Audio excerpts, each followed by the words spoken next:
for women in trades and technology. And through that, I met a few different amazing women who in skilled trades.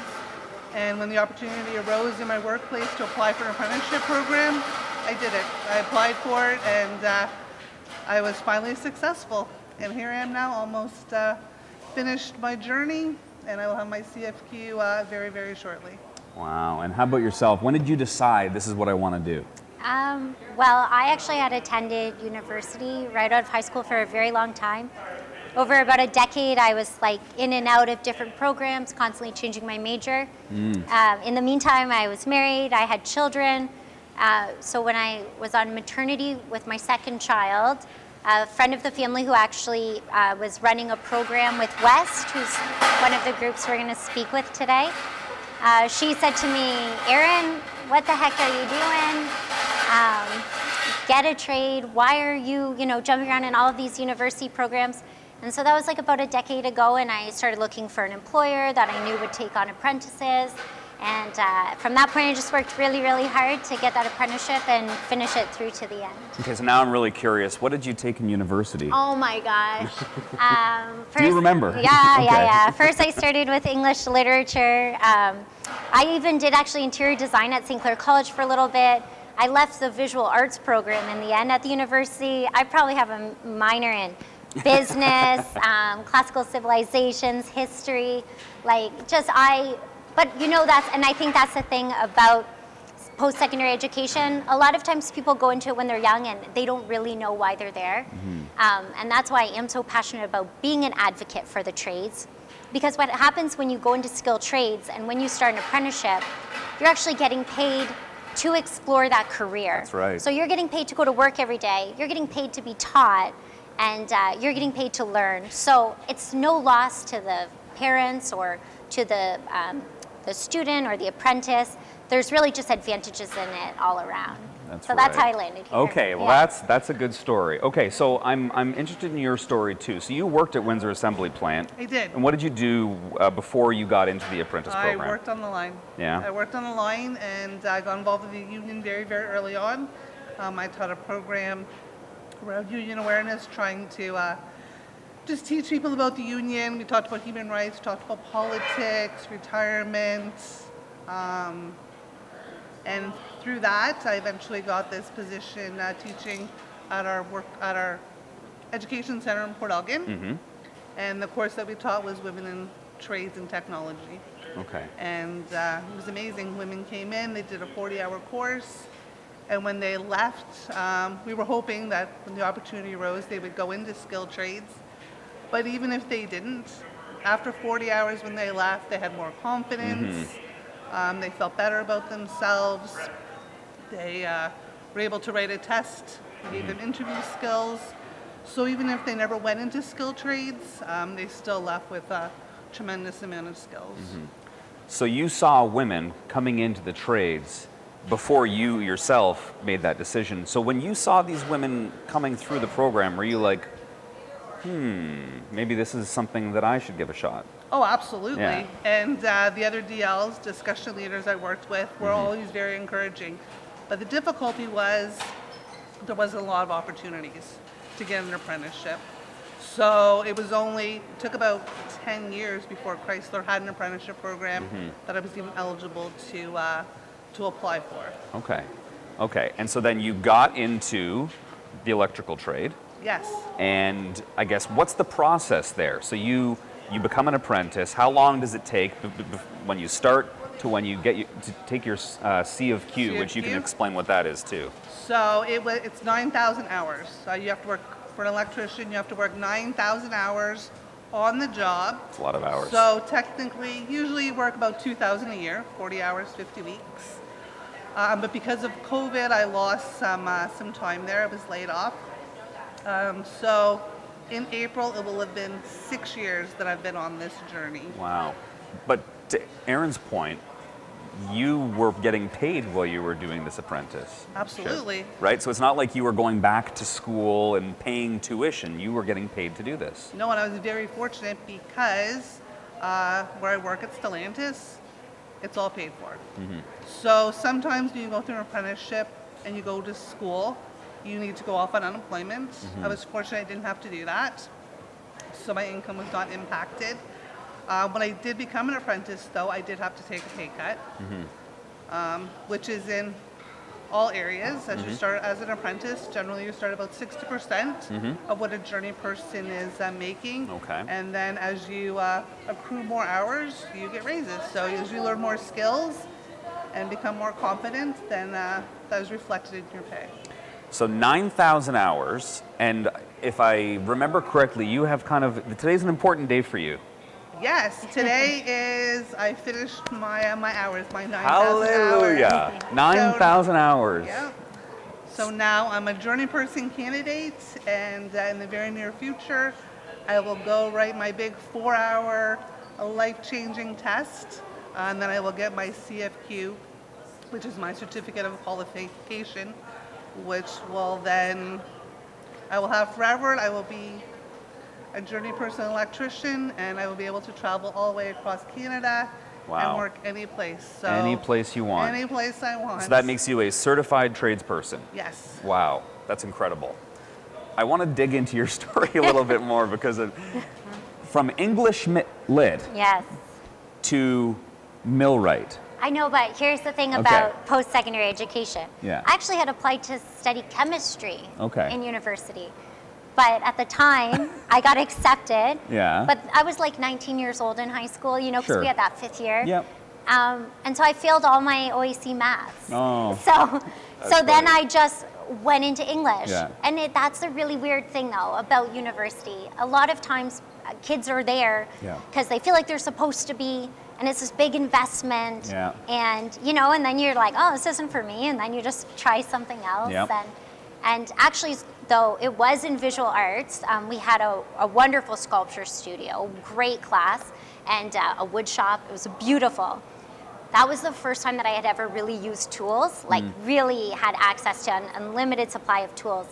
And I sort of realized there, I was like, man, I don't really care about special creativity or even the theory. The thing that really interested me was the tools, making things with my hands. And so I took that sort of entry-level knowledge and I started doing projects at home, making a deck or a fence or some bookcases. And so that's what piqued all my interest. And then I got that little nudge. And interestingly enough, Jen was running the program that I first went to when Terry Weymouth, who is a very prominent... I know Terry. Yes. Yeah, so Terry's the one that gave me that kick in the boot. And she said, go check this out. Check out this program. See what you think. Jen was one of the advocates there, and I learned from her. And then once I worked at Stellantis, I actually took the program a second time. So it was that course that I'm actually teaching now as well. I know it's gone full circle. You're paying it forward now. It's been wonderful. Wow. It's such a pleasure. But it was that course that I left that week, and I was just like, okay, I've been circling, the toilet bowl for 10 years, and finally I see a path that I want to walk forward on. Yeah. So, Wow, that's awesome. yeah. So for the people at home, what does a millwright do? Sure. Okay, so generally a millwright works with, I like to say in our plant, we work with all the moving parts, anything that moves. So we repair machinery, we install machinery, we work on different things like gear systems, pulleys. At our work, we do a lot of work with the assembly line, which is mainly driven by chain-driven systems. So we do a lot of work with chains, rolling parts, and then we also work on the tools that are on the line. So anything, for example, like a hoist or a balancer that's helped to relieve the weight of the tools that are on the line. It's our job to maintain those and to make sure they're properly calibrated so that the workers on line are not injuring themselves through overexertion. So when we were chatting earlier, you had a line. It was something about something being stuck. I just don't want to offend all the millwrights out there in the world. But in my workplace, it basically breaks down to this. Is it stuck and does it move?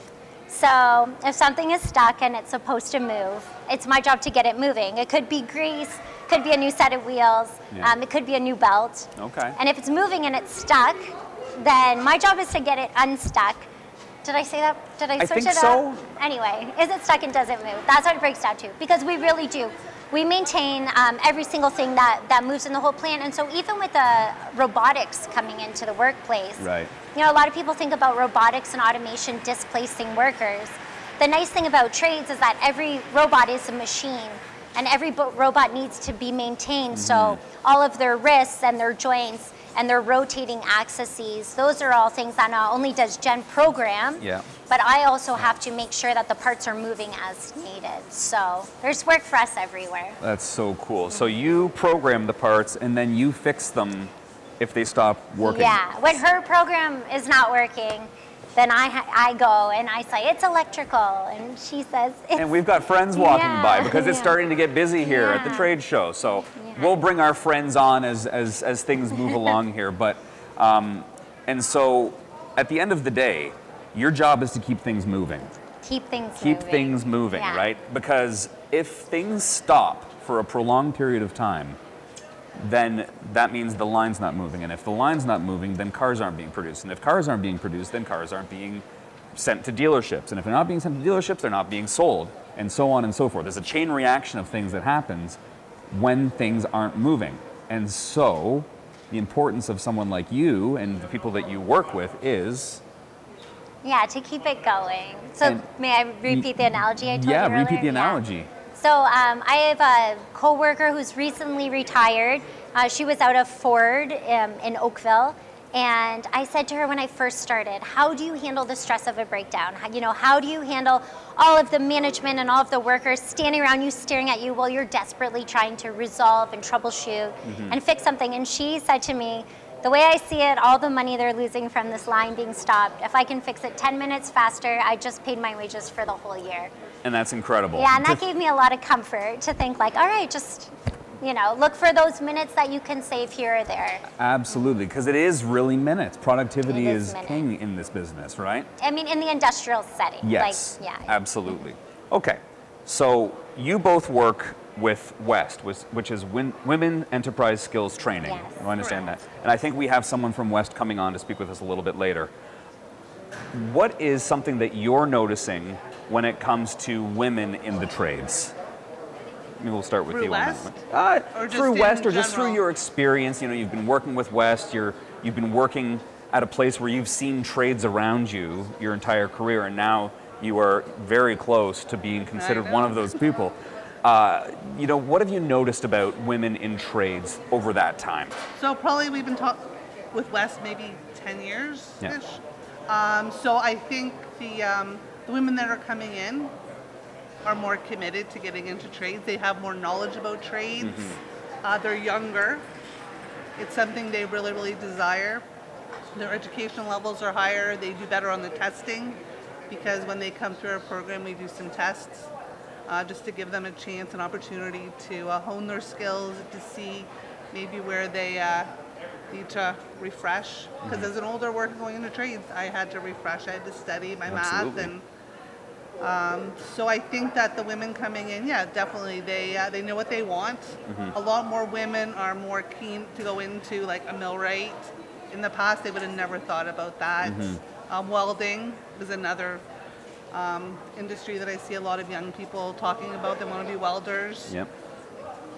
I also think they can see themselves. There's more role models today, women in trades, so they can see themselves in those positions.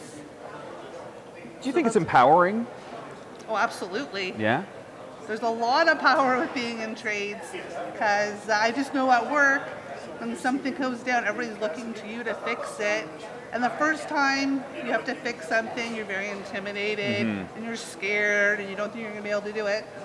And then as you do it, you kind of get that little bit, I don't know, your posture straightens out You more. stand up and a little you're straighter. Like, Yeah, I can do I think I this. did that. They Nice. don't need my help. I can do this. And yeah, it does. It's very empowering. That's awesome. Similar experience with you? Yeah, I just have sort of two things to add to that. One is that, people always talk about the wage gap, like between genders. Sure. The nice thing about working in trades is that there's no wage gap in gender disparity because you get Right. paid for your level of knowledge. And in this workplace, this is what the electrician gets paid and this is what the millwright gets paid. And it's standardized. And so that's a thing that has, especially with our work with West, a lot of the women that are coming into it are from their single parents in the family. Yeah. And so it gives them a lot of independence and autonomy if they're able to succeed through this process, Yeah. because their wages can increase by about 300 or 400%, maybe even more, over this period of 5 or 6 years. Wow. And that is like significantly life-changing. Absolutely. And then the second thing that I'll say about it is we talked a little bit about those women that were kind of like breaking down barriers and creating a place for women Yeah. in these jobs. But I think what's happening now is we're just kind of normalizing it. So instead of Exactly. having to fight for a place, we're transitioning now into a place where I might be treated a little differently at work just because people aren't used to seeing me. You know, they're like, oh, this is a surprise. This is not the millwright I was expecting today. Right. But as more women come into it, and we're not really needing to fight anyone, but as we sort of start to increase in numbers, it won't be so surprising to see myself show up. Well, I feel like I completely understand what you're saying, right? But the bottom line is, and we've all heard this story, by 2030, 100,000 people who currently work in the skilled trades are going to retire, which means we have a lot of shoes to fill, right? And so how do we fill all those shoes when historically you've had to get people, like you've had to really push people to get into the trades? So what maybe is your message to women out there who are considering this as a career? What would you say to them? This is such a loaded question. We're both like, who's gonna take Yeah, this who one? wants to Because go? we have the Why don't same you guys message. fight over it? We have the No. same message. I would say to all people, men, women, young people, older people, keep applying, keep going for it. Because I think the biggest hurdle we have now, it's not that people don't want to get into skilled trades, it's getting that foot in the door. It's that opportunity, the employer that will say, yes, I want an apprentice, I'm Yeah. willing to train you. Because honestly, when you go in on day one, you know nothing. You have absolutely no benefit to that corporation. Yeah. First year I was at Chrysler, I wasn't really pulling my own weight because I didn't have that knowledge yet. Yeah. So we just need to get employers on board to give them the opportunities to those apprentices. There's so many people that want to be an apprentice. There's so many good people that will be good tradespeople going forward. They just need that chance, that opportunity for that employer to take them under the wing moving forward. And to know that is an option, right? Like maybe you can relate to this because you talked about Yeah. your kind of going to university and bouncing around between different things. And I feel like that's a common experience. Yes. And maybe it's because when you were in high school, someone told you, hey, you've got good grades, you should go to university. Yeah. Is that an assumption or am I No, pretty much right about 100%. that? Yeah, that was definitely the case. And also, you know, this was 20 years ago. There was more of a gender bias in it as Sure, well. absolutely. But there was just sort of a default that if you were taking advanced courses, that you were going to take a more academic pathway. Very few guidance counselors would suggest like, hey, have you thought of a career in trades? It was really uncommon. We are seeing that push right now. We're seeing it from governments and from nonprofits. This kind of event that's happening right now, there's so much work being done to advocate for work in the trades. However, what's happening at the end is employers want a grade, I'm going to compare this to a high school system. They want a grade 11 student or they want a high school graduate. No one wants to run that grade 9 class. And so what we're really ending up with is all of these people that may have even taken a pre-apprenticeship course at St. Clair College, or they have, you know, done shop classes and OYAP throughout all of their high school. But when they're looking day one, apprentice, day one, someone hire me, someone sign me up, someone give me a chance. There's very few employers that are not enough. There are not enough employers that are putting that first door and opening it. And I think that's really what's creating the biggest backlog at this point. I hear you. So we're at Express to the Trades.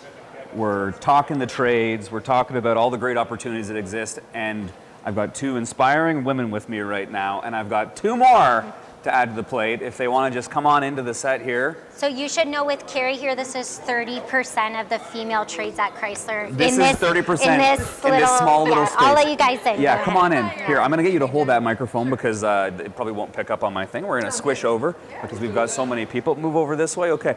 So, please, introduce yourself. That's because, okay, guys. Go ahead. Yeah, introduce yourself. Tell us who you are.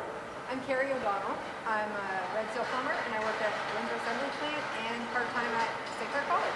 Oh, right As on. the rep coordinator for the high school students coming in through their level 1. And who have you brought with you? And just put the microphone in front of her face unless she's too shy to say for herself. This is Mom Pride. This is my daughter, Keely. I'm a second-year mechanic apprentice and going through the program at St. Clair, and I work for JH Restorations, and that's my sponsor. Right on. Okay, so like the other two that I've spoken with so far, your career did not start in the trades. No, not at all. I started with a Bachelor of Arts in French, going to Teachers College, I thought, and didn't make it. And then I ended up working in a grocery store and worked my way into management. Didn't think I'd ever get in business. Mm-hmm. And then the money was better at Chrysler, and I got hired at Chrysler on the assembly line. Mm-hmm. And after 21 years on the assembly line, I got the opportunity to apply for an apprenticeship, and I'm a plumber there in the paint shop. My responsibilities are the sealer and perfoam robots right now, and it's different work every day. It's a lot of fun. And now I'm working towards a retirement gig, and that's hopefully helping young people get into the trades and see what options are out there. Wow. So there is no straight line. Never. In anybody's life when it comes to a job. I can say the same thing. Obviously, very different circumstances, but there is no straight line. Mm-hmm. You can start in one place and go to another place. You were seeking, what were you seeking when you went to the trades? Were you seeking more job satisfaction, or did you just see other people and say, hey, I want to do that? What was it that pushed you to get into the trades?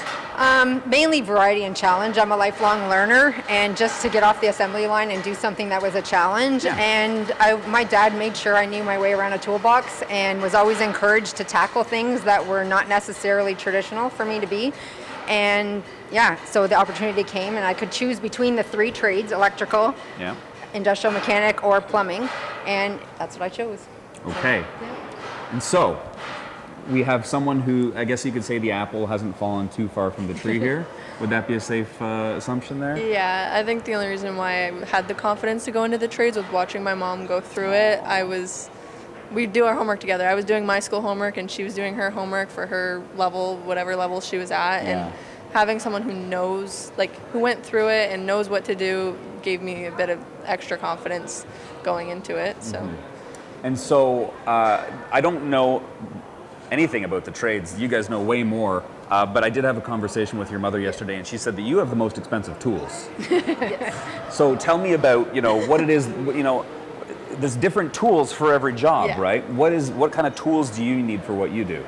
A little bit of everything. Mm-hmm. Especially with my job, I have electrical on the cars, we have plumbing, mm-hmm. we have HVAC with our AC and heating and cooling and that, and then regular mechanics. So I need all the tools to do that. And sometimes our tools are with the shop, so I can get by with what the shop has, but a lot of specialty tools. Mm-hmm. Yeah, I don't know. Right on. So obviously you were inspired by your mom's journey, but looking at your peer group, looking at your friends, do you have other friends who are following a similar path here, or do you feel like that you're kind of unique in this? Not really. My best friend's being a real estate agent.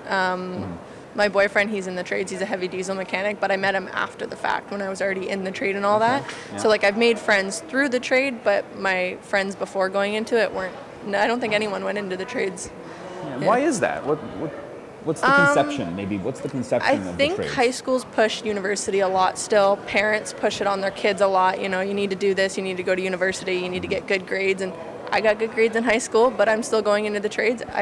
University wasn't for me. Mm-hmm. And I like to learn hands-on and experience it. And I didn't want to sit in a classroom for 4 to 8 years before starting my job and making money and getting my life going. I can work while I'm learning and doing my schooling. Mm-hmm. So I don't know, I think it was a lot of misinformation in high school, to be honest, and it not provided to us.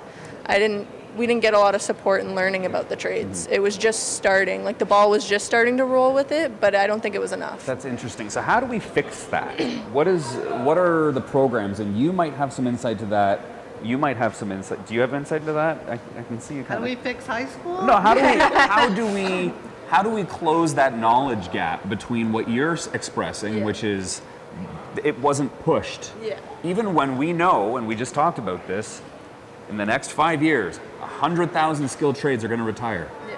And yet here we are not having the conversation in high schools. You're bringing the intel, so you tell me, what is it? I definitely think there's some huge improvements and things have like the ball is rolling, like Keely said. That was a great way to describe it. It really is. There's some really exciting programs out there. The high schools have lots of opportunity for early starts. It's getting the parents and kids to realize that if they choose a certain thing today, it's not forever. They're so reluctant to make a mistake in the choice that they make. I had 4 different careers in my lifetime and landed in the trades. It's never a permanent decision. If I can add on to that, I had friends who actually were like, yeah, like I kind of want to get into the trades like you're doing, but my parents would be mad. My parents would this, my parents would that. So I think a lot of it is influence with the parents as well. 100%. So you need support Yeah. at home to follow your dreams, right? Maybe like the not older generation, but the generation that's the parents, letting them know that it's okay for your kids to go into the trades. They're not. It's not a bad thing. It's not.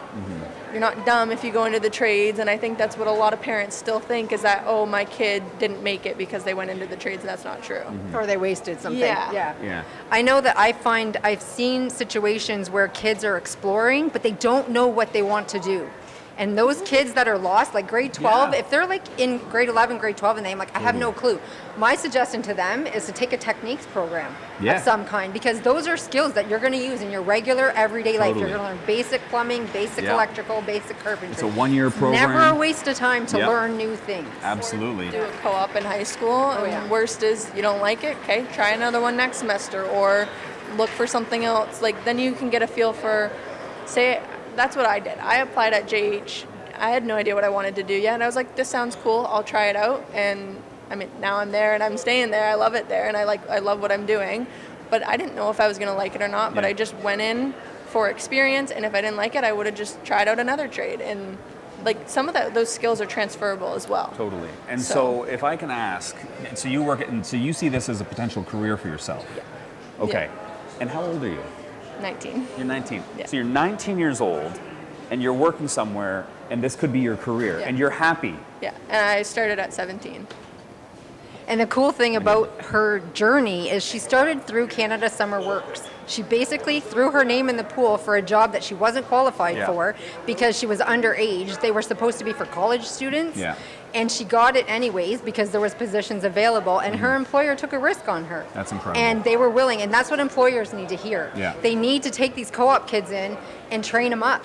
Get them while they're young and train them up the way you want them to be for your workers. I love it. Yeah. All right. Well, I think that's our time with you two today, but thank you very much for coming on. Thanks for having us. I appreciate the perspective, and it's cool. Mother-daughter duo here. Yeah. Very inspiring stuff. So thank you very much. Thanks. Take it easy.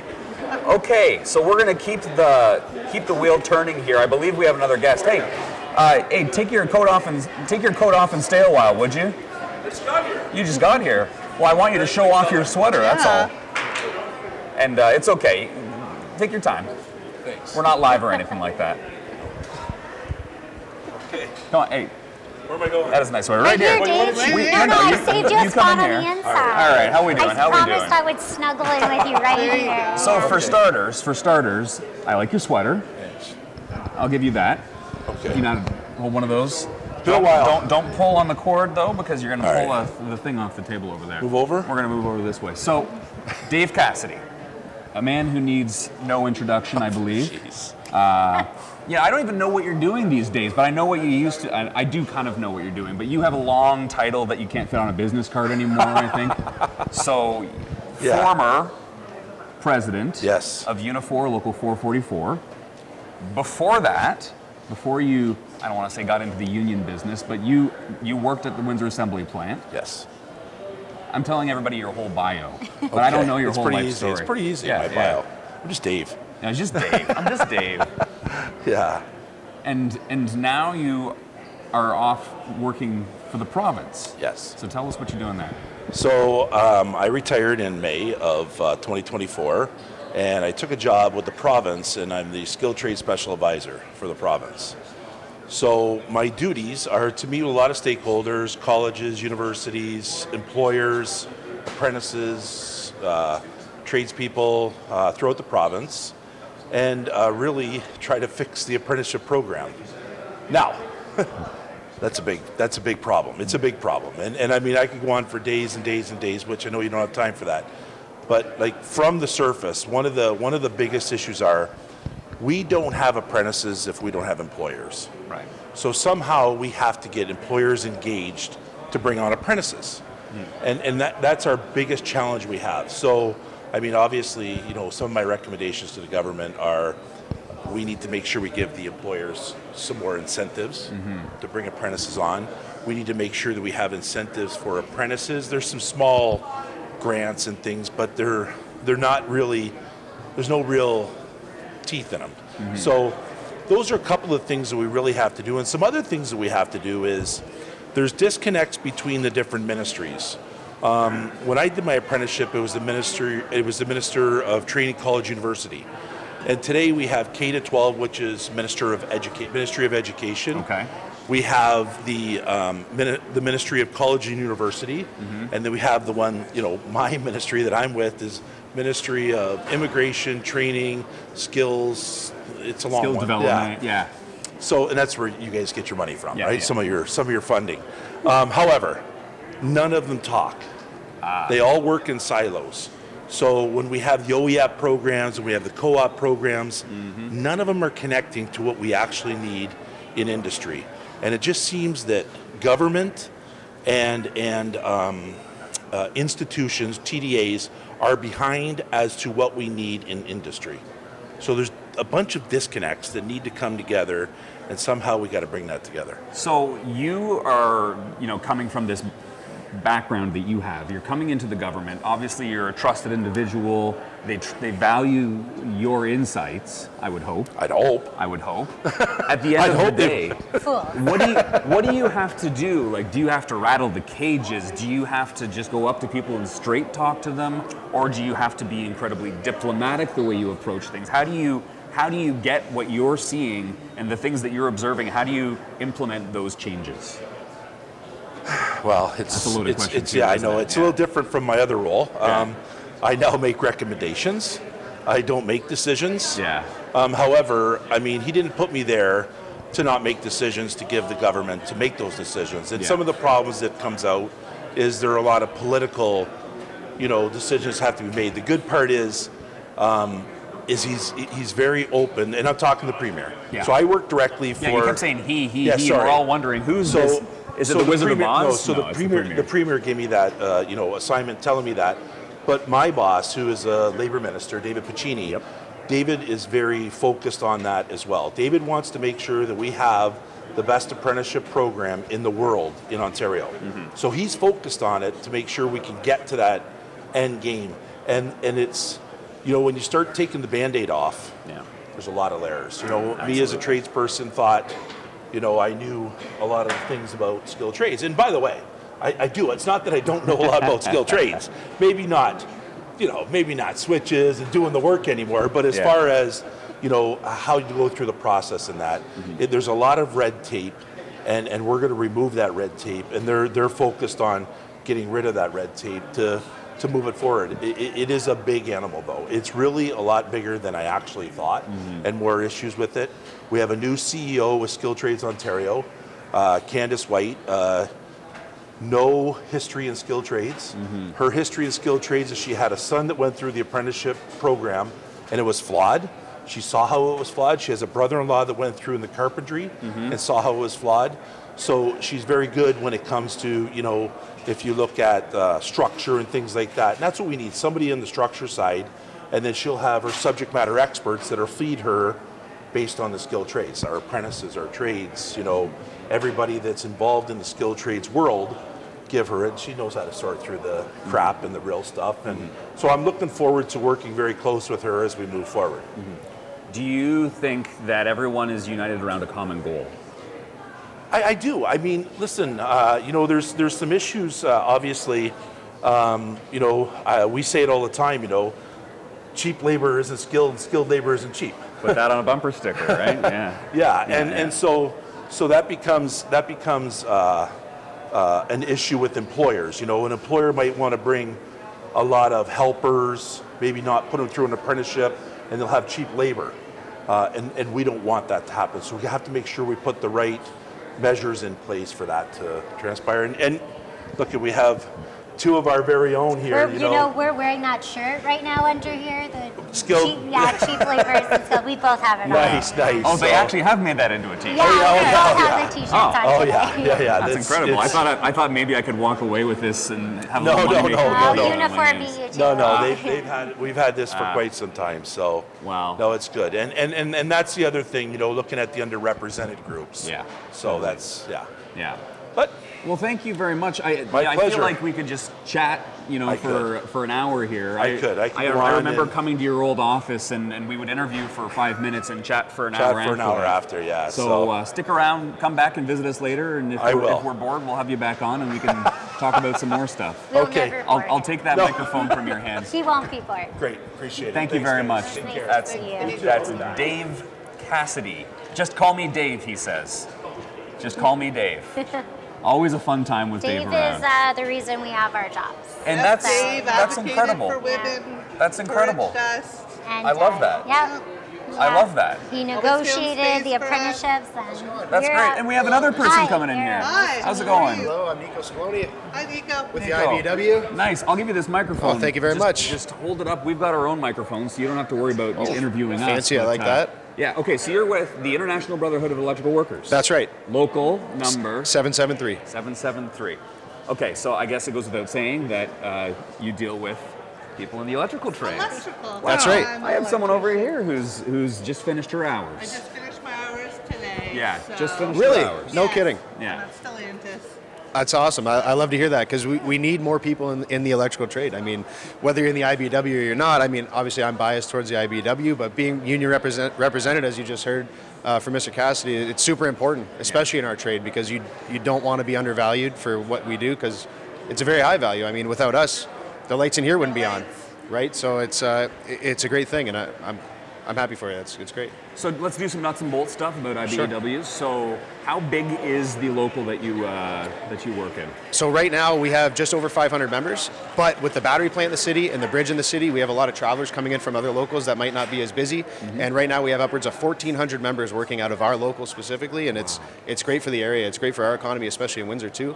Wow. Having all the extra people in and seeing a lot of different electricians in town doing work maybe a little differently than we would, or you get to see different looks and kind of almost not better ways, but different ways that things can be done. How long have you worked in the trades for? I'm 6 years in, so I just got my ticket last July, which Oh. we're basically in the same boat. I mean, 10 years from now, we're both going to look at each other and be like, we did it at the same time. It's great. That's so cool. And so you probably don't remember a time, let's say 15, 20 years ago, when there wasn't a lot of, I guess we'll say, infrastructure development taking place. So you don't see the battery plants, and you didn't see, down the road we've got the hospital or the Gordie Howe Bridge. These are major kind of generational projects that are taking place right now that require a lot of skilled trades. 20 years ago in this city, we didn't have that going on. But today is boom time, It is. right? And There's a lot of demand for you. And it looks like it's going to be continuing further, which is great. It's awesome. And even during those low times, like with members of our union being so close, like I hear stories from members that were around during those low times. Yeah. And places like Windsor Assembly, places like Ford, and GM when it was around was a huge thing for us. And also those smaller projects that can't get forgotten about, like maybe wiring high schools or smaller commercial buildings. Like those are things that are important to our union because they keep our members working, and they also produce higher quality work for those maybe smaller projects that aren't like generational projects, like you said, like the bridge and the battery plant. And I've had the opportunity to work in both areas of that. I've wired high schools and I've been on the bridge, and I'm also at the battery plant now. And these projects are, like you said, they're great for our area, and they're great for our tradespeople to be able to become more skilled. We're almost a little spoiled right now with all the stuff that we've got going on, because you talk about wiring a school like a little job, but it's not a little job. It's not. There's a lot that goes into it. It's actually a very big job.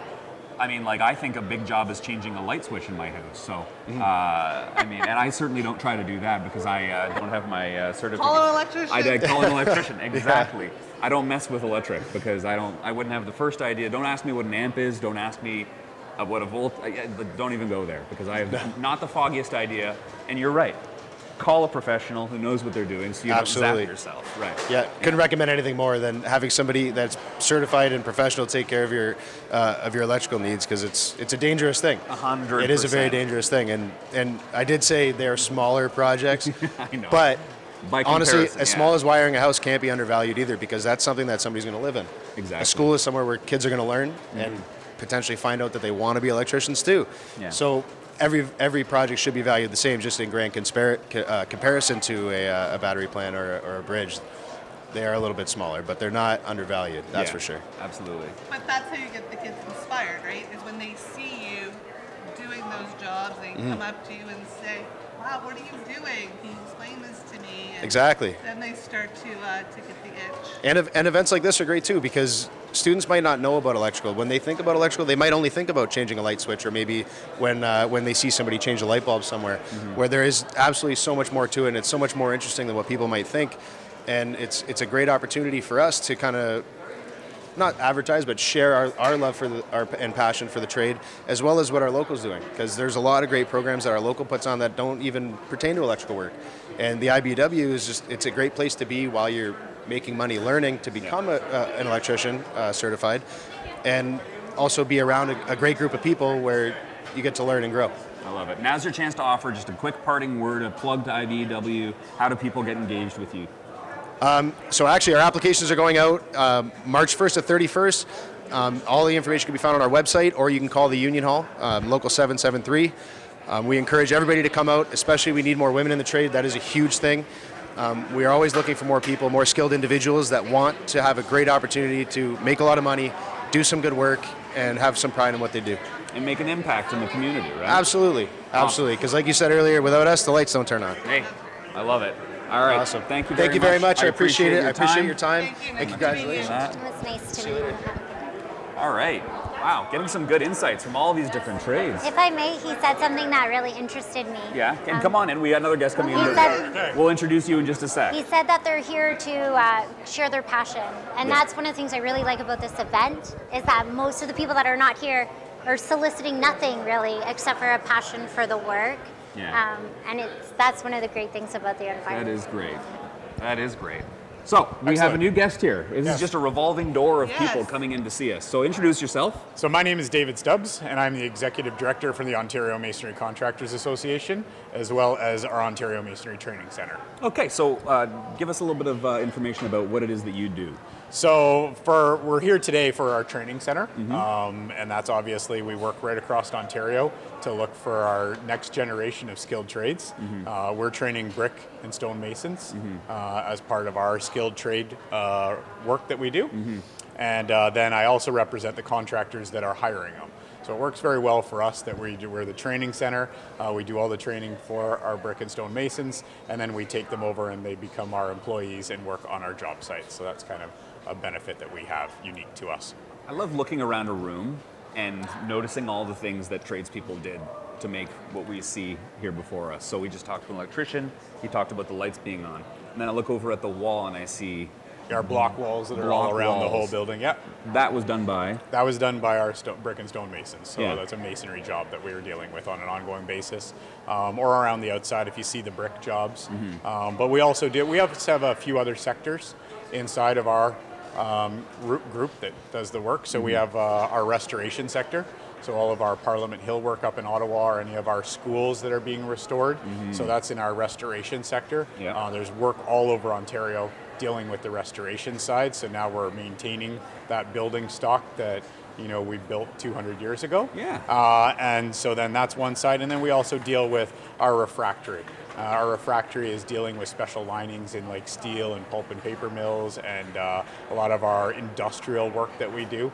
And so there's a number of jobs that we have that are inside that you might not see in a building like this because it's hidden in some of our factories, but it's a very large sector of our life. So are you as busy right now?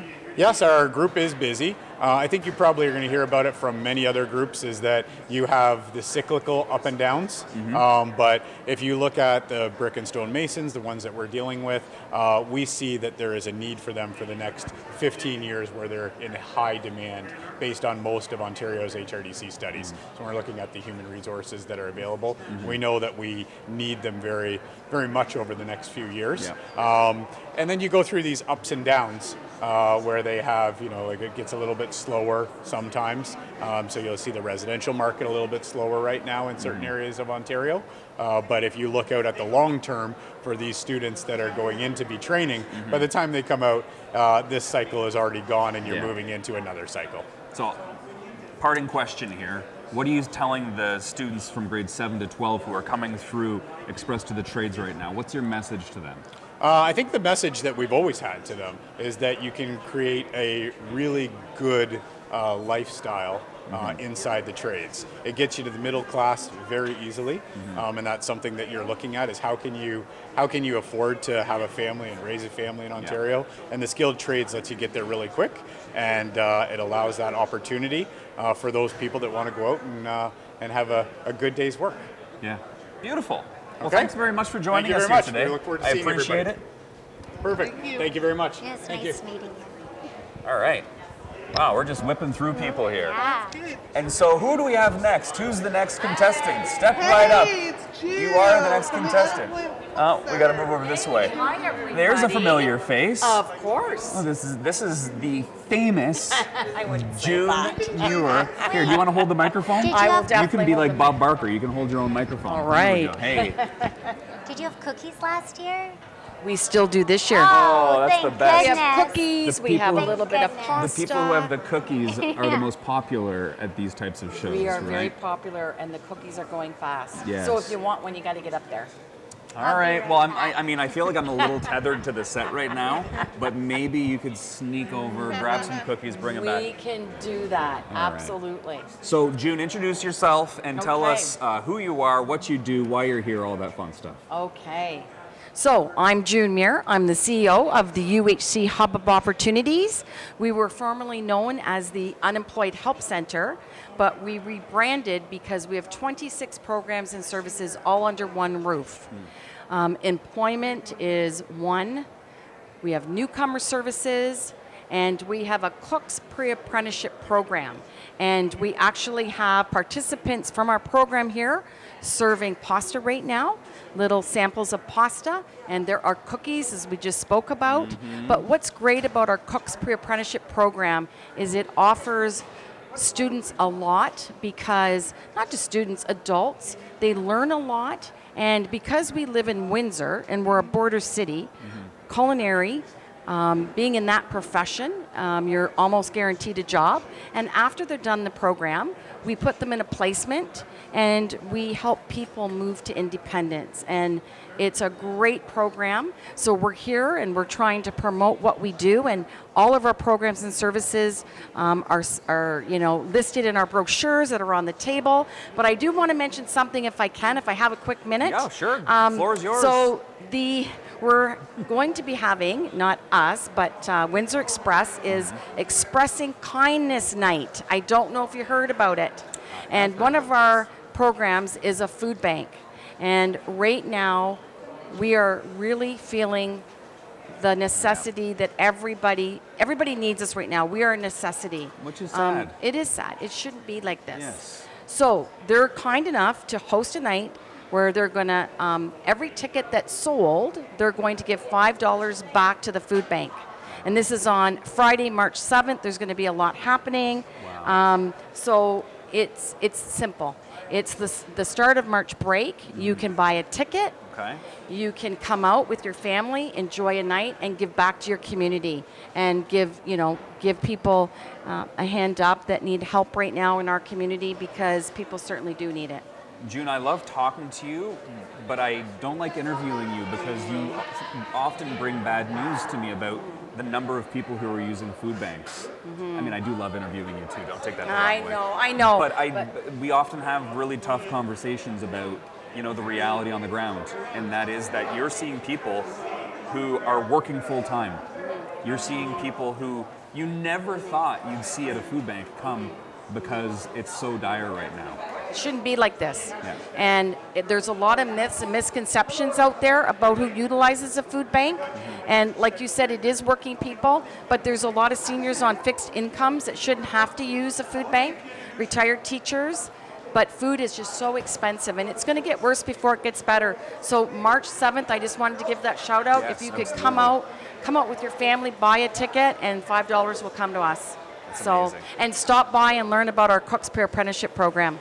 All right, I yes. was going to say, we were here last year, and I looked at that, and my nephew went through it. And it was an incredible journey. He really, really loved it. And he's working in the restaurant industry now. So hats off to you and your program. Well, that's awesome. See, you know what? When you can share a story, but somebody can say, I know someone that went through this program and is successful today, and hopefully he'll continue on and become a Red Seal chef. That'd be great. That would be great. There's always that opportunity too, right? So thank you. Thank you, June. Thank you so much. It's so nice to good talk seeing to you. It's always good to see you. Hey, I'll June be and I by go for back. one of those cookies. Okay. Yes, let's get one of those Alright. cookies. June, thank you again, and we have a revolving door of people who are lined up here because they all want to talk to us. Yes, am I Apparently, taking up too much no, time? you've been you're great. But thank you again. We really appreciate it. Okay. All right, we will keep this wheel spinning. Oh, we have a young plumber in the house. Oh, hello. Come on in the Okay, center. hold on. I'm going to give you this microphone I'm gonna leave you because guys in sorry, it's here better off also. in your hands than mine. It's okay. And so, introduce yourself to us. Hi, my name is Jenna, and I'm a plumber. Okay. Sorry, that started sounding like an AA meeting for a second there. Hi, my name is, okay. And how long have you been a plumber for? About a year and a half. A year and a half, okay. I think we might be off camera. Should we move over a little bit this way? There we go, yeah, there we go. Now we're all in frame. Are you a plumber or are you an apprentice? I'm an apprentice. You're an apprentice, okay. Because you're young. Yeah, yes, you're very young. I was gonna say maybe it's like Doogie Howser where Maybe. you probably don't get that reference. No, I just graduated high school last year. So what high school did you go to? St. Joseph's. Okay, and you're in high school, you're thinking about your future. What made you go, I want to be a plumber? Well, I took a grade 10 construction class, and the teacher for that class, he started the plumbing academy at St. Joe's, and he thought I'd be a good candidate, and I tried it for a year, and I liked it, so I did it again, and now I'm here. Who is this teacher? Because this teacher deserves some recognition. His name is Ryan Coop. Ryan Coop? Yep. Okay, and so Ryan Coop inspired you to follow a path that you were interested in, Yes. and here you are today so are you an apprentice right now? Yes, I'm a second-year apprentice. Second year, so you're like, say, maybe 2,500 hours into the... About, yes. Oh, hey, that was a good guess. Okay, and who'd you bring with you? It feels This awkward, you're is, just standing here where I Dave. introduced you. Hi. That's over now. Dave DeRoche. Okay. I'm with the Plumbers Local. Oh, okay. I work with the teaching side of it. Oh, nice. Yep. Right on. Okay, so tell us a little bit about what it's like to be an apprentice. What's the experience like, and I guess looking forward into the future, what you want to do with this at the end of when you get certified at the end. So my experience so far has been awesome. Like, I've been placed with Balmer, and every person there is awesome, and it's just it's fun, just hands-on everything, cut pipe, solder, glue pipe, everything. Just I like it a lot. Yeah. One of the common themes that we've been discussing today is women in the trades. When you look around, do you see other women? Yes, I do. Yeah, And I'm that's working nice with to one hear. right now. Yeah. And so, is it one other woman, or do you have a lot of other women around you? It's just one right now. Right. But there'll hopefully be more. So are you hoping that you can be somewhat of a trailblazer here? Maybe. Yeah. Maybe one day. Yeah. And so what do you want to do ultimately? I mean, obviously you want to do plumbing, but where do you see your career going? Do you have aspirations for certain things? Yeah, I originally wanted to be a firefighter, but that's very competitive to get into. So this is just one of the ways I could get there. Yeah, so you're Yeah. controlling your own destiny. Yes. Right on. Well, I know we just spoke, you're in electrical, you're in millwright, but we just maybe 20 minutes ago, we had someone who got into the trades and got Red Seal certified as a plumber and is working at Stellantis. Nice. And so, but you're starting incredibly young. Yes. And Yeah. that's one of the benefits of just coming right out of high school, getting an apprenticeship. By the time you're 25, you're going to be a certified. Even before that. Even before that. Yeah. Now you're making me jealous. I was still in school when I was 25. Wow. And so what's your message to other people out there who are watching, maybe other women, but it doesn't matter if you're a guy or a girl. What's your message to people who are unsure of what they want to do with their future? Don't be afraid to try a lot of things. Like, even if it's just for like a few months, a year, anything, just try it out. I love Yeah. that. Enough said. All right. Thank you very much. I appreciate your time. Thank You take Good it luck easy. to you. Thank you. Good luck to you. Thank you. All right. Nice to meet you. All right. Hey, good on you, bud. Yeah. Come on back You in. could see the motherly love in my face. I'm just so proud when I see a young person like that. Yes. It just warms your heart. It is very nice. Hey, come on in. Hey, and here's a face that we know. Yeah, okay. I'm good. How are you? Nice to see you again. I bel- fantastic. So let's move over this way a little bit. yeah, There we yeah. go. Let's all get in the frame. Okay, I'm going to give you this microphone. Okay. And I'm going to let you introduce yourself. And when you're done introducing yourself, my colleagues are going to take over and start asking questions because I feel like, there's an unequal distribution of question labor going on here. Okay. And Oh, I love that. I need you guys to step in and ask Well, some we're some just the burning apprentices questions. here. That's You right. know, we're just That's day right. one learning. Yes. So introduce yourself, All please. right, so my name is Fasiha Bashir. I'm the program coordinator at West of Windsor. So that is Women's Enterprise Skills Training of Windsor. And I help coordinate our skill trades programs. So one is the CNC Industrial Mechanic Millwright program, which it's very famous. It's great for the community. And then we have the SMART program, which is supporting micro-credential apprenticeship training for women. So we help you get into trades, and then we help you retain your apprenticeship till you become journey people. Smart is something new. I haven't heard of Yeah, that. can you elaborate more? That's For new sure. for us too. So Yeah. West had these great pre-apprenticeship programs. We saw that there's a need, so we brought up these brilliant programs. But then we got to know about these gaps where women were getting in the trades, but then they weren't continuing their journey. So we thought about it and came up with this brilliant plan called the SMART program. So that is from the federal funding, the UTIP. And in this program, we help equity deserving population, right now we're focusing on women, pursue their Red Seal apprenticeships in the construction and manufacturing trade. And how are we helping? We're helping with micro-credentials. So we help build up their resume. They get job search support. They also get help with wraparound support. So that is PPE, any tools they might be needing, any books, and any other costs they might endure during their program. And how long has West been around for? I feel like this is a name that we hear in the community a lot. For sure. So we are the pioneers of promoting, equities throughout Windsor, and we've been around since the 1980s. Come on, I had no idea. Really? I did not know you've been around that long. We have a vast variety of programs. So anybody who walks through in our doors, we have a program for you. If you want help with settlement services, we got you. If you want to enter the skill trades, we got you. You want help to write your CFQ? We got you. I feel like that should be your slogan, we got you. Oh yeah, for sure. Is that your official slogan? I mean, yes, it should be. It should be. It should be. We have a program for everybody. And do you have any idea, first of all, I had no idea you'd been around that long. Do you have any idea of how many people that you've helped over the years? So, Hand up. absolutely. So we have a great example. Yeah. Just for the skill trades, we've helped more than 300 women get into skill trades. Wow. So that's a big number. And we just started this journey recently. So Yeah. we have a long way to go, Okay. right? And I believe you have a new program coming up, a new intake. Maybe you can tell our viewers about that. So without sharing any official details yet, we are very excited to have a new pre-apprenticeship program coming in. We are currently recruiting. So if you're around here, please visit the West table. And yeah, I don't think I can share much more information about it yet because it's not official. Oh, so Official? we were looking for an exclusive here. Yeah. We wanted some exclusive We'll be there. details. We'll be Yeah, there. I We'll be mean- patient. We'll be patient. Yeah, for sure. But if you want to enter the skill trades, if you enjoy the electrical trade, we might have a program for you. So please visit our booth for more information. That's your little teaser right there. Oh, for sure. Okay, we're teasing it out. And have you seen a high volume of people coming through your booth? Oh, absolutely. And it's so exciting to see the young talent that's been attracted to this event because, we are getting to see so many young women who are interested in the skilled trades, and we're breaking those barriers, right? We're breaking those stereotypes. It's not just about hair and makeup and not just about business or healthcare. Women are doing the tough jobs and they are excelling at those. And it's lovely to see young, adults being interested in those trades. It is. We just had one right before you, 20 years old, in plumbing apprentice. I love that. We have as young as 18. Yeah. So you've definitely seen a shift. absolutely. With the young people. Absolutely. And I think West plays a very important role in that because we're encouraging people to get into the trades. It's something, that is desirable now.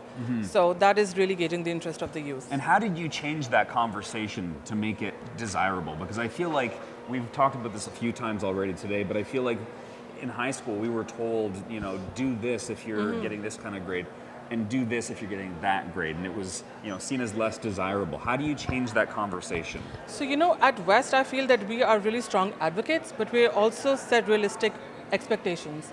So people walking in, they know what to expect, and that's how we get that commitment from people. We're just not painting everything with beautiful colors. We tell them the reality of the situation, and once people understand that, that's how they succeed. You mean all you have to do is be honest with people? For sure. Is that it? Is For that the sure. ticket? I mean, you have to be realistic, right? And you have to give that wraparound support that we offer. Because it's real life. People face challenges, right?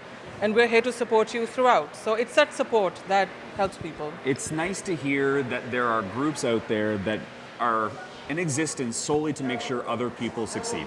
For sure. That's our life at West. We are dedicated to helping improving the lives of others. Well, we thank you very much for Thank your you. mission and what you do. Thank you. And we're really excited to hear about this program that we couldn't talk much about that involves electricians and some variety. And Wink, wink. wink, wink. And good luck with everything you do. Thank you so much. And I wish you continued success. I will Thank shake you. your hand and I will Thank take you. your microphone. Love it. And I'll give you a Thank you so much. It was nice to see you Thank again. you. Nice There we seeing go. you again. Be well. We stick together, I feel a little left out on the hug train. Hey, but man. Sorry. yeah, it's We okay. spend a lot of Yeah. weeks together. Yeah. So, So you're being asked to walk off, and I'm going to stay here. I'm going to keep roughing it out. Dardis Willis, I want you to get over here next to me right now. Yeah. Yeah. Yeah, it's okay. They just had to step off screen for a second because I feel like, they're just taking a break. Oh, good. They're leaving me to take a break. Can you believe that? Yeah, I don't. Handsome, good-looking like you. There's something wrong with him. That's one of your co-hosts? Yes, this is one of my co-hosts. She's a millwright. Yeah. Yeah, we're live. Can I turn off We're my- live right now. So, right on. yeah. So, first of all, best dressed person in the building for sure. I'm going to give you this microphone right here. Dardis Willis. Dardis Willis. I feel like I want to introduce you. Maybe need I'll to allow hear you me? to introduce Are you yourself, good? but I'm going to say Okay. Dardis Willis lives and Can I breathes turn mine off? basketball. I do. Okay, we'll Tell me about your let journey him do that. into I basketball, will your go up journey after. bringing basketball here My to legs Windsor, Ontario. Post-retirement, the opportunity came to get into a business for a short period of time originally. But 14 years later, here I am today. Wow. And it happened to be one of my favorite sports, basketball. The opportunity really, he wants me to step back, and is that okay? Yeah. There we go. Not bad, not bad. So, Okay. post-retirement, the opportunity was bigger than I thought. More friends, more family, an exciting community right next door to where I grew up. So my travels, both from, hi, Hello. how are you? Good, thank Good, you. hello. you know what? I really feel good that now I have the whole team here. Yes. We are a good team. And I'm really excited that you guys are here today and to be able to share something that's important to me. I was just sharing my travels of basketball and sports and how I got into it. It was by chance. My best friend asked me to review a strategic plan. And here I am 14 years later at an event that's focused on community and kids, and the opportunity for us to get better as a community, to be able to fulfill jobs that are now and in the future.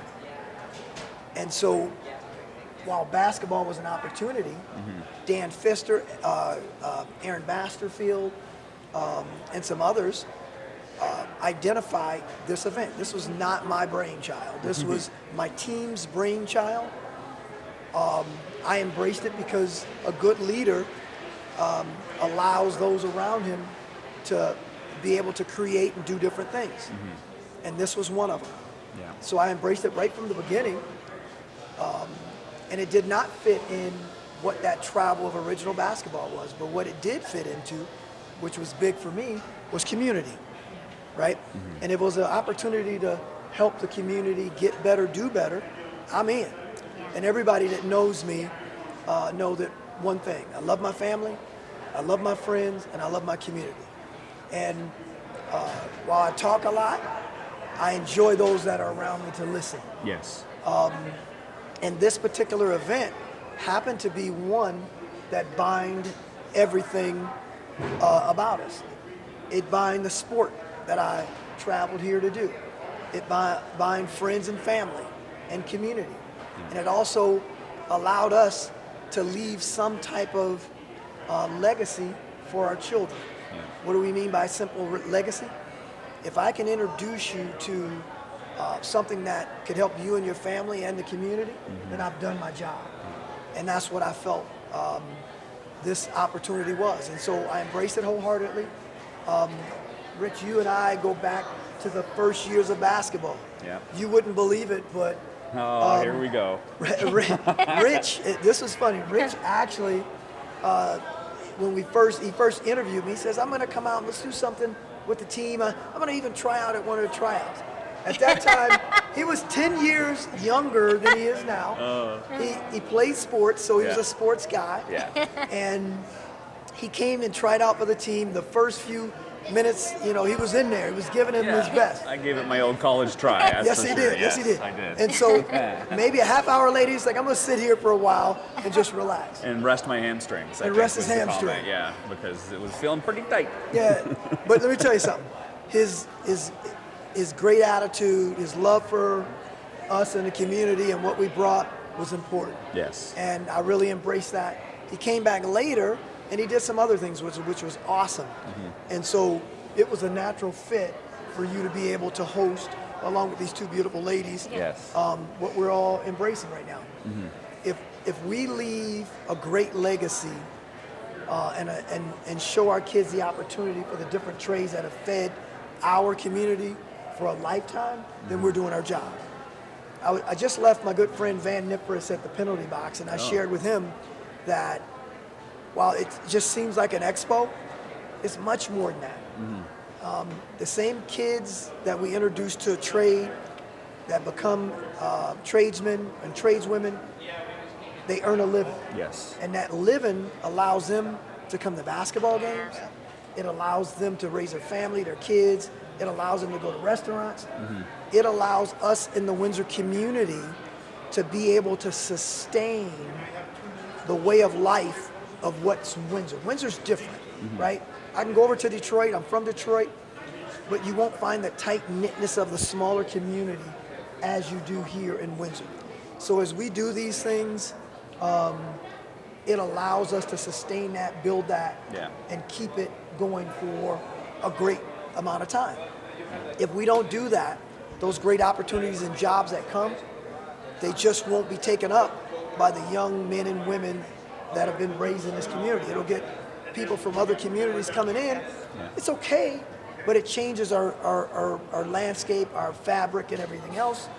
We love what we got. It may be a small bedroom community of Detroit and as well as the other communities.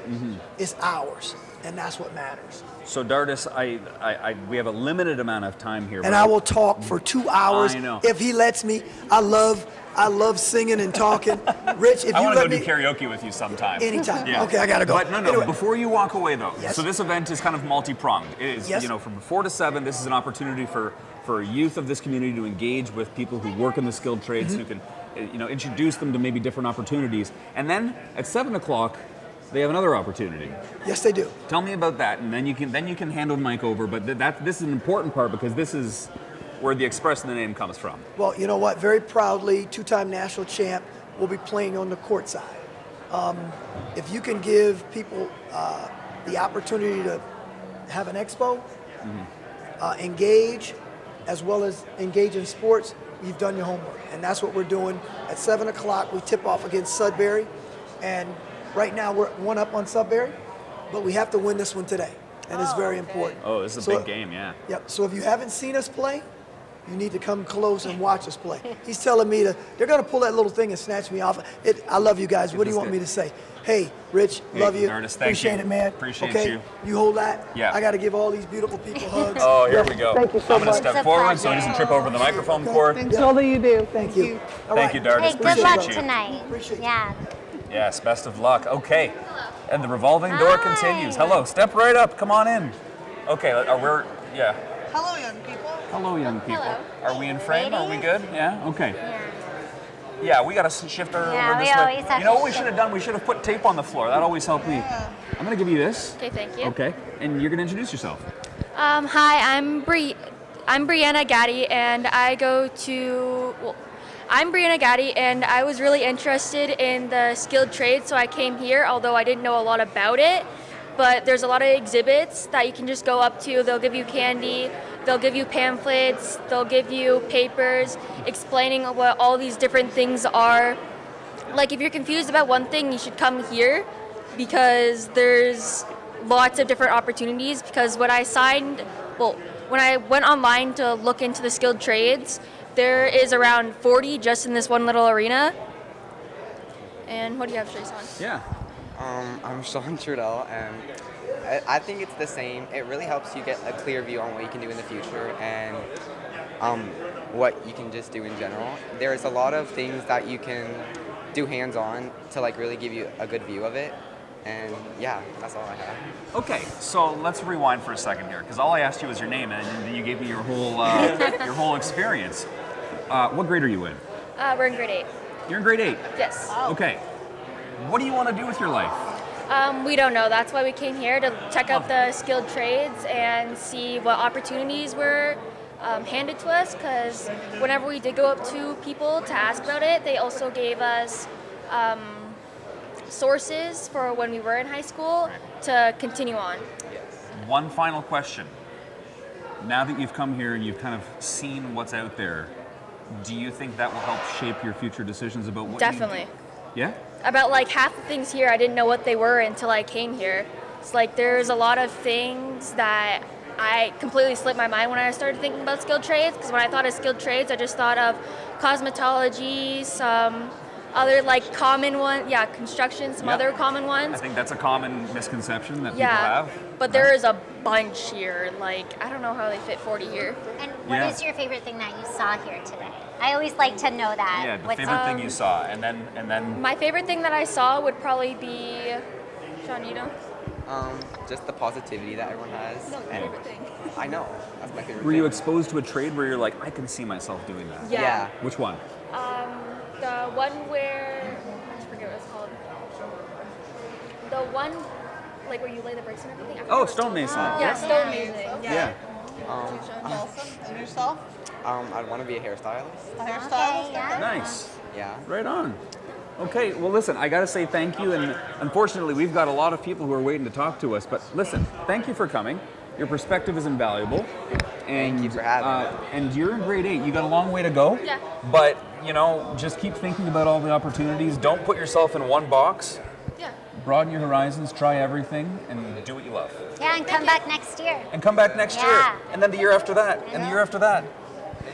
All right. Lovely. All right. Wow. Last one. We are just flying through, and you are the last one. I see a little thing that says Millwright Regional Council.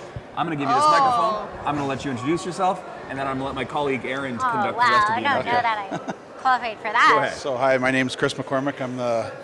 My name's Chris McCormick. I work for the Millwright Regional Council of Ontario, and I represent the millwrights in Windsor and Essex, Chatham, Kent. So, All right. Yeah. All right. Now we know who you are. Aaron, take it away. Oh, wow. What kind of questions do you want to ask? I don't know. Okay, Chris, how do you feel about the turnout here tonight? I find it's a good turnout, and Yeah? we support the students, and we're out here advertising what we're about, and it's good for the students, and I like it. So. Good, good. And Now I feel bad because I kind of put you on the oh spot. no, I'm there. ready for okay, this. You're good now? I'm ready. Okay. I've been Okay. holding back questions all night. Oh, perfect. Really, what I did want to know though, and I wanted to ask somebody, so this is a great opportunity. Yeah. You know, everyone's talking about the aging workforce and trades, and I'm wondering, have you seen a trend toward younger people coming into trades in your union Oh, for as sure. of So- late? You know, because there was that gap, right? Yeah, that so hiring usually gap. we used to take on about 12 to 15 millwrights a year. Now we're up to about 25. So right now we currently have Wow, about, 25 a year? yeah, so Good for you. we're at about 100 apprentices right now. Wow. And how's that like retention going and And there's- schooling access? So we do our schooling at St. Clair, so we work with St. Clair to do our schooling. And we got lots of work in the area with the battery plant and the automotive plant being reborn again and all this new energy. And so we also work in different industries like Windsor Salt and the automotive, and then we do infrastructure too, so we're all over. So, yeah. Talk about that relationship with St. Clair a little bit. So, like, how do people? How does the process work? So there's two different ways of doing it. Sometimes people apply to our hall. Some of them already did the 2-year program at St. Clair College, and we see that they're vested in it, and that we look at those students because they're already vested in the program, and then we just send them to school for their 3rd year. You know what I mean, with us. And then the other way they can apply at our hall, like with a resume, and then sometimes if we see they got everything we're looking for, we'll take them on, and then we'll send them to St. Clair. And they'll start from basic, intermediate, and advanced. So when you say we'll send them to St. Clair, are you saying you're going to send them, like, you'll pay their way? Yep, we'll pay their way. So yeah. What is this? So you're paying for people to go to school? That's right. And Yeah. why do you do that? Because we like to invest back in the students and train them and mentor them. And wow, that's spectacular. I like to think that, so I'm a trained journalist, and I like to think that that is somewhat of a skilled trade because I have a very specified skill. I have a toolkit, although very different kind of toolkit from everybody else here. But nobody offered to pay for my school, so you must really want some people to come in. Oh yeah, it's in demand right now. So Yeah. it's a great opportunity for the students if they're interested in doing mechanical. We're more or less like an industrial mechanic. Yes. We work in all the different industries. Yeah. Like from power sector right to mining and everything. So That's yeah. great. And Aaron gave us all a nice backgrounder on what a millwright does. I told you millwrights of the world would be disappointed. I know, but it's So. different everywhere you go, I'm sure. Yeah. Right? Oh yeah, every you learn, you're always learning, and it's nice to go to different places all the time. So we had That's a wide spectacular. variety of. Well, I feel like we can keep talking and talking, but our time is up, so we got to say thank you. I'm going to steal your microphone, shake your hand. Thank you. Thanks for coming out today. Thank you. Nice to And meet good you. luck out It's there. nice to see you. Yeah. Nice to Take see you. care. Thank you. All right. Well, I guess that's our time here today at Express to the Trades. I want to thank my co-hosts for joining me today. Thank you so much you. for lending your perspectives, asking those questions, and I guess until next year, we're going to sign off and say goodbye. We will not. Wait, I I do need to tell you this. Yes. After pretending to work in media for 1 hour, Yeah. boy, am I happy I took a job in the trades. I am more glad to be a millwright in this moment than I have been in a long time. What was your experience here today? Did you have fun? It was amazing. It went by really fast. I love seeing all the young people. Yeah. Last year we were behind the booth and we just talked. I thought this year would be better. We wouldn't have to talk as much. Yeah. But no, we've talked more. But it is. It's great to see the young people. I agree. To see the young women Yeah. that are really interested in that And we trade. do actually have a chance now to go get behind that booth. Yes. We still have about another hour or so that we can connect with the youth and the parents. So we're going to get our toe in every puddle today. It was really nice to hear the perspectives of all the people who are working or are leaders in the industry and within the union groups. But my favorite guests were the young people who were coming in, and especially that one girl in grade 8. Yep. She came here not knowing what the trades were, and she learned so much. That was incredible. I loved it. Anyway, thank you very much. Thank you. Thank you.